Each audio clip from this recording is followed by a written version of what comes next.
জমি নিয়ে বিবাদের জেরে দুই পরিবারের মধ্যে মারপিট ও পরে বাড়িতে অগ্নিসংযোগের ঘটনায় অগ্নিগর্ভ পরিস্থিতি দক্ষিণ ২৪ পরগনার ঝোলাহাটের দক্ষিণ হরিণডাঙ্গা এলাকায়। আগুন লাগার পর গ্যাস সিলিন্ডার বিস্ফোরণের জেরে আগুন ছড়িয়ে পড়ে প্রতিবেশীদের বাড়িতে।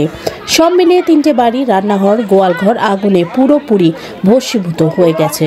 আগুনে পুড়ে গিয়েছে নগদ টাকা, ২টি বাইক, সাইকেল, বাড়ির আসবাবপত্র, খাদ্য সামগ্রী ও গুরুত্বপূর্ণ নথি। আগুন লাগার পর ৩ ঘন্টা কেটে গেলেও দূরত্বের কারণে দমকল ঢুকতে পারেনি। খবর পেয়ে ঘটনাস্থলে পৌঁছায় ঝোলাহাট থানার আইসি দেবাশিস রায়ের নেতৃত্বে বিশাল পুলিশ বাহিনী। উত্তেজনা থাকায় বিশাল পুলিশ বাহিনী মোতায়েন রয়েছে। আগুনটা ওদের ঘরে আগুন লেগেছে। কাদের ঘরে? ওই পাশের ঘরে। নাম কি ওদের?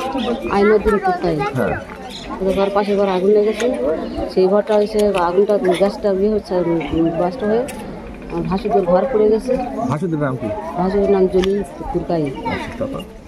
আর আমার ঘরটা পড়ে গেছে। আমার জিনিসপত্রের ভেতর, আমার হাঁড়ি খোলা মেশিনপত্রের ভেতর, আমার টাকা পয়সা, আমার হাঁস মুরগির ভেতর আমার সব কিছু আছে। আমি এই ঘরে থাকি, মাটির ঘরে। আপনার কটা ঘর পড়েছে? আমার একটা ঘর পড়েছে। কখন পুড়লো? কালকে সন্ধ্যাবেলা।